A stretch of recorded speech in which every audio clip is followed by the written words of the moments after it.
Hello everyone. ഇന്ന് ഈ വീഡിയോയിലൂടെ ഞാൻ നിങ്ങൾക്ക് പരിചയപ്പെടുത്താൻ പോകുന്ന ജർമ്മനിയിലെ ഒരു സോഷ്യൽ സർവീസ് പ്രോഗ്രാമാണ് FSJ. ഈ പ്രോഗ്രാമിലേക്ക് ഇന്ത്യയിൽ നിന്ന് ആർക്കൊക്കെ വരാം, എങ്ങനെ വരാം എന്നുള്ളതിനെ പറ്റിയാണ് ഞാൻ ഈ വീഡിയോയിൽ സംസാരിക്കുന്നത്. B1 കഴിഞ്ഞു എന്നാൽ B2 പാസ്സാവാൻ ബുദ്ധിമുട്ടായി നിൽക്കുന്നവർ ഉറപ്പായിട്ടും ഈ വീഡിയോ മുഴുവൻ കാണേണ്ടതാണ്. കാരണം നിങ്ങൾക്ക് ഈ ഒരു വീഡിയോ ഉപകാരപ്പെടും. ഒട്ടുമിക്ക ആൾക്കാർക്കും അറിയാവുന്ന കാര്യമാണ് ജർമ്മനിയിലേക്ക് UG, PG അതുപോലെ തന്നെ ഓപ്പർച്യൂണിറ്റി കാർഡ്. ഈ 3 വഴിക്കല്ലാതെ മറ്റേത് വഴിക്ക് വരാൻ ശ്രമിക്കുന്നവർക്കും ഭാഷ ഒരു മാൻഡേറ്ററി ആയിട്ടുള്ളൊരു കാര്യമാണ്. സോ FSJക്കും ഭാഷ മാൻഡേറ്ററി ആണ്. പക്ഷെ B2 വരെ പഠിക്കണോ? വേണ്ട, B2 വരെ പഠിക്കേണ്ട ആവശ്യമില്ല. B1 നമുക്ക് ഉണ്ടെങ്കിൽ നമുക്ക് FSJക്ക് കയറി വരാൻ പറ്റാവുന്നതാണ്. FSJയുടെ ഫുൾ ഫോം എന്താണെന്ന് വെച്ച് കഴിഞ്ഞാൽ ഫ്രൈവില്ലിഗസ് സോഷ്യാലസ് ഇയർ അഥവാ വോളണ്ടറി സോഷ്യൽ ഇയർ പ്രോഗ്രാം. FSJയുടെ എലിജിബിലിറ്റി ക്രൈറ്റീരിയ നമ്മുടെ ഇന്ത്യൻസിന് വേണ്ടി വരുന്നത് ഇങ്ങനെയാണ്. ടിപ്പിക്കലി 18 മുതൽ 26 വയസ്സ് വരെയുള്ളവർക്കാണ് ഇതിനെ അപ്ലൈ ചെയ്യാൻ പറ്റുക. ചില സാഹചര്യങ്ങളിൽ 27 വയസ്സുള്ളവർക്കും പറ്റും. അതുപോലെ തന്നെ ഇതിനുവേണ്ടി അപ്ലൈ ചെയ്യാനായിട്ടുള്ള മിനിമം എഡ്യൂക്കേഷൻ ക്വാളിഫിക്കേഷൻ എന്ന് പറയുന്നത് അറ്റ്ലീസ്റ്റ് 10 അല്ലെങ്കിൽ +2 കംപ്ലീറ്റ് ചെയ്തിരിക്കണം. അതേപോലെ തന്നെ ലാംഗ്വേജ് ക്രൈറ്റീരിയ ഞാൻ പറഞ്ഞതുപോലെ B1 ആണ് മിനിമം റിക്വയർമെൻറ്റ്. B1 വെച്ച് നമുക്ക് കയറി വരാൻ പറ്റും. ഇനി എത്ര നാൾ ഈ FSJ പ്രോഗ്രാം നമുക്ക് ജർമ്മനിയിൽ ചെയ്യാൻ പറ്റും? കോമൺലി 6 മുതൽ 12 മാസം വരെയാണ് ചെയ്യാൻ പറ്റുക. അത് എക്സ്റ്റെൻഡ് ചെയ്ത് 18 മാസം വരെ നമുക്ക് നിൽക്കാൻ പറ്റും. സോ ബേസിക്കലി 6 മാസം മുതൽ 1.5 വർഷം വരെയാണ് എക്സ്റ്റെൻഡ് ചെയ്തുകൊണ്ട് നമുക്ക് ജർമ്മനിയിൽ ഈ ഒരു പ്രോഗ്രാം ചെയ്യാൻ പറ്റുക. അതുപോലെ തന്നെ ഈ ഒരു പ്രോഗ്രാം എന്ന് പറയുന്നത് കൾച്ചറൽ എക്സ്ചേഞ്ചിൻ്റെ ഭാഗമായിട്ട് ജർമ്മൻ ഗവൺമെൻറ് ഓഫർ ചെയ്യുന്ന പ്രോഗ്രാമാണ്. സോ ഇത് കാലാകാലം ചെയ്ത് ജർമ്മനിയിൽ നിൽക്കാമെന്ന് നമ്മൾ ആരും വിചാരിക്കേണ്ട. കാരണം അതിനൊരു പരിധിയുണ്ട്. അതാണ് ഞാൻ ഈ പറഞ്ഞ 1.5 വർഷം. നമ്മൾ മലയാളികൾ അല്ലെങ്കിൽ ഇന്ത്യക്കാർ ഇങ്ങോട്ട് വരുന്നത്, അതിപ്പോൾ ഏതൊരു പ്രോഗ്രാം ത്രൂ ഇങ്ങോട്ട് വരുന്നതും ജസ്റ്റ് ആ പ്രോഗ്രാം ഫിനിഷ് ചെയ്ത് അല്ലെങ്കിൽ കംപ്ലീറ്റ് ചെയ്ത് അതിൻ്റെ സർട്ടിഫിക്കറ്റോ അല്ലെങ്കിൽ അതിൽ നിന്ന് കിട്ടുന്ന ചെറിയൊരു ബെനിഫിറ്റോ വാങ്ങി തിരിച്ചു പോകാനല്ല. നമ്മൾ കുറേ കാലങ്ങളോളം ഇവിടെ നിന്ന് പൈസ ഏൺ ചെയ്യാൻ വേണ്ടിയിട്ടാണ് ഒട്ടുമിക്കവരും ഇങ്ങോട്ട് വരുന്നത്. അതെനിക്കറിയാം. സോ ഇതൊരു ലൂപ്പ് ഹോളായിട്ടാണ് ഞാൻ നിങ്ങൾക്ക് പ്രസൻറ്റ് ചെയ്യുന്നത്. കാരണം B2 പഠിച്ചെടുത്ത് നേഴ്സിങ്ങിലോ അല്ലെങ്കിൽ മറ്റൊരു ഹൗസ് ബിൽഡിങ്ങിനോ ഇങ്ങോട്ട് വരാൻ പറ്റാത്തവർക്ക് FSJ നല്ലൊരു ഓപ്ഷനാണ്. സോ B1 പഠിച്ചു കഴിഞ്ഞു നിങ്ങൾക്ക് ഇങ്ങോട്ട് കയറി വന്നു കഴിഞ്ഞാൽ ഇവിടെ നിന്നുകൊണ്ട് ഈ ഒരു 6 മുതൽ 1.5 വർഷത്തിന് ഇടയിൽ ഇവിടെ നിന്നുകൊണ്ട് B2 പഠിച്ചു നമുക്ക് ഹൗസ് ബിൽഡിങ്ങിലേക്ക് മാറാം. അതിപ്പോൾ ആദ്യത്തെ 6 മാസത്തിനുള്ളിൽ മാറുകയാണെങ്കിൽ അതായിരിക്കും നല്ലത്. കാരണം ഇതിൻ്റെ ഒരു റവന്യൂ നമുക്ക് കിട്ടുക എന്ന് പറയുന്നത് 500 യൂറോ ആയിരിക്കും മാക്സിമം കയ്യിൽ കിട്ടുക. ഫുഡ് ആൻഡ് അക്കോമഡേഷൻ ഫ്രീ ആയിരിക്കും, അവർ തന്നെ പ്രൊവൈഡ് ചെയ്യും. അത് നമുക്ക് എല്ലാ ഇതിലും പറയാൻ പറ്റില്ല. എല്ലാ സ്പോൺസേഴ്സും നമുക്ക് അങ്ങനെ തരണം എന്ന് നിർബന്ധമില്ല.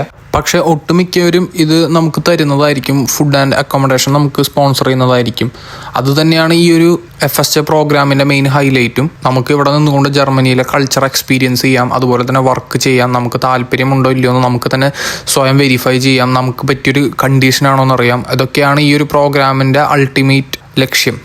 അപ്പോൾ ഇതിനൊക്കെ വേണ്ടി ഞാൻ നേരത്തെ പറഞ്ഞതുപോലെ ഒരു സ്പോൺസറിങ് ഓർഗനൈസേഷൻ ജർമ്മനിയിൽ നമ്മൾ ആക്സെപ്റ്റ് ചെയ്യണം. ഇനി കുറേ പേർക്കുള്ള ഡൗട്ടാണ് ഇത് സെൽഫായിട്ട് നമുക്ക് അപ്ലൈ ചെയ്യാൻ പറ്റുമോ എന്നുള്ളത്. സെൽഫായിട്ട് അപ്ലൈ ചെയ്യാൻ പറ്റുമെന്നാണ് ഇവിടെയുള്ള എൻ്റെ ഫ്രണ്ട് പറഞ്ഞത്, FSJ ചെയ്യുന്ന ഫ്രണ്ട് പറഞ്ഞത്. പക്ഷേ സെൽഫായിട്ട് അപ്ലൈ ചെയ്യുമ്പോൾ ഒരുപാട് നൂലാമാലകളുണ്ട്. കാരണം നമുക്കിവിടെ ആരെങ്കിലും നാട്ടിലുള്ള ആൾക്കാർക്ക് ജർമ്മനിയിൽ ആരെങ്കിലും ഫാമിലി ഫ്രണ്ടോ അല്ലെങ്കിൽ റിലേറ്റീവ്സോ ക്ലോസ് റിലേറ്റീവ്സോ അങ്ങനെ ആരെങ്കിലും നമ്മളെ അകമഴിഞ്ഞ് സഹായിക്കാൻ താല്പര്യമുള്ളവരുണ്ടെങ്കിൽ മാത്രമേ അത് എളുപ്പവഴിയാവുള്ളൂ. അല്ലെങ്കിൽ അത് ഇത്തിരി ഭയങ്കര പ്രശ്നമാണ്. അപ്പോൾ ഇതിൻ്റെ ആപ്ലിക്കേഷൻ പ്രോസസ്സ് 6 മുതൽ 12 മാസം മുമ്പെങ്കിലും അഡ്വാൻസ് ആയിട്ട് നമ്മൾ തുടങ്ങിയിരിക്കണം. കാരണം എന്താണെന്ന് വെച്ച് കഴിഞ്ഞാൽ കോമ്പറ്റീഷനുള്ളൊരു ഫീൽഡാണ്. ഒരുപാട് പേർക്ക് അറിയില്ല എങ്കിലും അതൊരു കോമ്പറ്റീഷനുള്ള ഫീൽഡായിട്ടാണ് കാണുന്നത്. കാരണം ഒരുപാട് പേര് ഇപ്പോൾ ഞാൻ തന്നെ ഇവിടെ നോക്കുമ്പോൾ കുറേ പേര് FSJ ചെയ്യാൻ വന്നവരുണ്ട് ഇവിടെ. അപ്പോൾ കുറച്ചും കൂടിയും ഇപ്പോൾ ഞാൻ ഈ വീഡിയോ ചെയ്യുന്നു, അതുപോലെ തന്നെ ഒരുപാട് പേര് ഇതുപോലെ വീഡിയോ ചെയ്യുമ്പോൾ ഇത് കൂടുതലും പോപ്പുലർ ആയിക്കൊണ്ടിരിക്കുകയാണ്. സോ നിങ്ങൾ ഇതിനെപ്പറ്റി ചെയ്യാൻ ആഗ്രഹിക്കുന്നുണ്ട്, ഈ FSJ ജർമ്മനിയിൽ ചെയ്യാൻ ആഗ്രഹിക്കുന്നുണ്ടെങ്കിൽ ഇപ്പോഴേ തന്നെ അപ്ലൈ ചെയ്യാൻ നോക്കുക. അപ്പോൾ ഞാൻ പറഞ്ഞല്ലോ സെൽഫായിട്ട് അപ്ലൈ ചെയ്യാൻ ചെറിയ തടസ്സങ്ങൾ നമുക്കുണ്ട്. അപ്പോൾ നിങ്ങൾക്ക് ആരെങ്കിലും ഇവിടെ ക്ലോസ് റിലേറ്റീവ്സ് ഉണ്ടെങ്കിൽ നിങ്ങൾക്ക് അവർ ത്രൂ പ്രൊസീഡ് ചെയ്യാം. അല്ലെങ്കിൽ ട്രസ്റ്റബിൾ ആയിട്ടുള്ള ഫ്രണ്ട്സോ അല്ലെങ്കിൽ ആരെങ്കിലും അറിയെങ്കിൽ നമുക്ക് പ്രൊസീഡ് ചെയ്യാം. അല്ലെങ്കിൽ ഏതെങ്കിലും ഒരു ഏജൻസി ത്രൂ പോകുന്നതായിരിക്കും നല്ലത്. കാരണം എന്താണെന്ന് വെച്ച് കഴിഞ്ഞാൽ അവരാണെങ്കിൽ എക്സ്പീരിയൻസ്ഡ് ആണ്. അതുപോലെ തന്നെ ആപ്ലിക്കേഷൻ പ്രോസസ്സിന് സബ്മിറ്റ് ചെയ്യേണ്ടത് എന്തൊക്കെയാണെന്ന് വെച്ച് കഴിഞ്ഞാൽ യൂറോപാസ് ഫോർമാറ്റിലുള്ള CV ജർമ്മനിയിൽ സബ്മിറ്റ് ചെയ്യുന്നതാണ് ഞാൻ പ്രിഫർ ചെയ്യുക. കാരണം അതായിരിക്കും കുറച്ചും കൂടി അവർക്ക് കൺവീനിയൻ്റ് ആയിട്ട് തോന്നുക. അതുപോലെ തന്നെ മോട്ടിവേഷൻ ലെറ്റർ, എന്തിനു വേണ്ടിയാണ് നമ്മൾ ജോയിൻ ചെയ്യണമെന്നുള്ളത്, അങ്ങനെയുള്ള കാര്യങ്ങൾ. അപ്പോൾ നമ്മൾ +2 വരെ പഠിച്ചതിന് ശേഷം ജോലി ചെയ്തിട്ടുണ്ടോ ഇല്ലയോ എന്നുള്ള കാര്യം ചോദിക്കുകയാണെങ്കിൽ നമുക്ക് പറയാം. പക്ഷേ ഹൗസ് ബിൽഡിങ് പഠിക്കാൻ വേണ്ടിയുള്ള ഒരു ലൂപ്പ് ഹോൾ എന്ന രീതിയിൽ ചോയ്സായി ഇത് കണക്കാക്കിക്കൊണ്ടാണ് നമ്മൾ വരുന്നത് എന്നുള്ള രീതിയിൽ ഒരു സൂചന നമ്മൾ മോട്ടിവേഷൻ ലെറ്ററിൽ കൊടുക്കരുത്.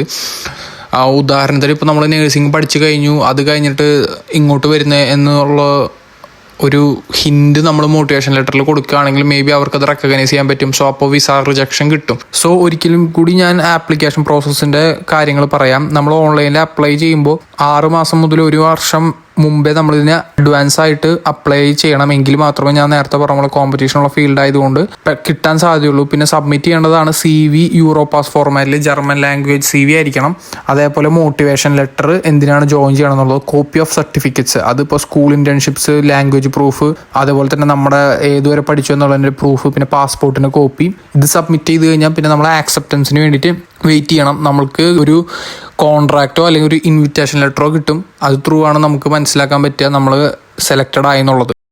അപ്പോൾ ഇതൊക്കെയാണ് FSJക്ക് വേണ്ടി അപ്ലൈ ചെയ്യാനുള്ള ഫോർമാറ്റ്. അതേപോലെ തന്നെ വിസ ആപ്ലിക്കേഷന് വേണ്ടി നമ്മൾ ചെയ്യണം എന്താണെന്ന് വെച്ച് കഴിഞ്ഞാൽ, വൺസ് നമ്മളെ അവരെ ആക്സെപ്റ്റ് ചെയ്ത് കഴിഞ്ഞ് കഴിഞ്ഞാൽ നമുക്ക് ജർമ്മൻ വിസ, നാഷണൽ വിസയ്ക്ക് വേണ്ടി ജർമ്മൻ എംബസിയിൽ പോയിട്ട് അപ്ലൈ ചെയ്യാവുന്നതാണ്. അപ്പോൾ അതിന് വേണ്ട ഡോക്യുമെന്റ്സ് എന്താണെന്ന് വെച്ച് കഴിഞ്ഞാൽ FSJ കോൺട്രാക്ട് അല്ലെങ്കിൽ ഇൻവിറ്റേഷൻ ലെറ്റർ ജർമ്മൻ ഓർഗനൈസേഷൻ്റെ ഭാഗത്തു നിന്നുള്ളത്, അതേപോലെ വാലിഡ് പാസ്പോർട്ട്, പിന്നെ ജർമ്മൻ ലാംഗ്വേജ് സ്കില്ലിൻ്റെ പ്രൂഫ്, B1 പഠിച്ചതിൻ്റെ ഗോയിത്തി അല്ലെങ്കിൽ OST സർട്ടിഫിക്കറ്റ് ഏതായാലും കുഴപ്പമില്ല. പിന്നെ അക്കോമഡേഷൻ്റെ പ്രൂഫ്, അവർ പ്രൊവൈഡ് ചെയ്യുന്ന FSJ ഹോസ്റ്റ് പ്രൊവൈഡ് ചെയ്യുന്ന അക്കോമഡേഷൻ്റെ പ്രൂഫ്, പിന്നെ ഹെൽത്ത് ഇൻഷുറൻസ്, മോട്ടിവേഷൻ ലെറ്ററും, പിന്നെ CVയും, പിന്നെ visa application form plus fees ഒരു 75 യൂറോ വരും. ഇനി FSJയുടെ ബെനിഫിറ്റ്സ് എന്താണെന്ന് പറയുകയാണെങ്കിൽ, നമുക്ക് പോക്കറ്റ് മണി ആയിട്ട് കിട്ടും. 150 യൂറോ മുതൽ 500 യൂറോ വരെയാണ് പോക്കറ്റ് മണി ആയിട്ട് കിട്ടുക. ഒട്ടുമിക്ക സ്ഥലങ്ങളിലും 500 യൂറോ പോക്കറ്റ് മണി ആയിട്ട് കിട്ടും. അതുപോലെ തന്നെ ഫ്രീ അക്കോമഡേഷനും ഫുഡും നമുക്ക് പ്രൊവൈഡ് ചെയ്യുന്നതായിരിക്കും. പക്ഷേ ചില സ്ഥലങ്ങളിൽ ഇതിൽ മാറ്റങ്ങൾ വരാറുണ്ട്. അതാണ് ഞാൻ പറഞ്ഞത്, 150 യൂറോ മുതലാണ്, ചിലപ്പോൾ ഇതിൻ്റെ ഇടയിൽ 150 യൂറോ മുതൽ 500 യൂറോ ഇതിൻ്റെ ഇടയിൽ വരുന്നൊരു സംഖ്യ ചിലപ്പോൾ നമുക്ക് തരാൻ സാധ്യതയുണ്ട്. 500 തന്നെ കിട്ടും എന്ന് നമുക്ക് ഉറപ്പ് പറയാൻ പറ്റില്ല. അതുപോലെ തന്നെ ഹെൽത്ത് ആൻഡ് ആക്സിഡന്റ്, അതുപോലെ തന്നെ ലയബിലിറ്റി ഇൻഷുറൻസ് ഒക്കെ കവർ ചെയ്തിട്ടുണ്ടാവും. പിന്നെ ജർമ്മൻ ലാംഗ്വേജ് അവർ ചില സമയങ്ങളിൽ ഓഫർ ചെയ്യാറുണ്ട്.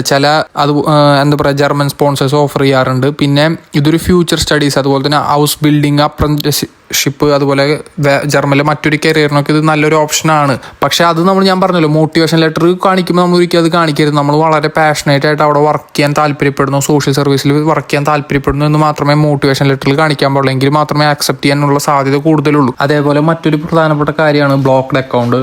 ബ്ലോക്ക്ഡ് മണി നമ്മൾ കാണിക്കേണ്ടതായിട്ടുണ്ട്. 2 lakhs ആണ് എൻ്റെ ഫ്രണ്ട്, ഇവിടെ എനിക്ക് പരിചയമുണ്ടെന്ന് പറഞ്ഞ ഫ്രണ്ട് FSJക്ക് വന്നപ്പോൾ കാണിച്ചത്. അതിൽ മാറ്റമുണ്ടോ എന്നുള്ളത് നിങ്ങൾ ഏജൻസി ത്രൂ ചോദിച്ചറിയുന്നത് നന്നായിരിക്കും.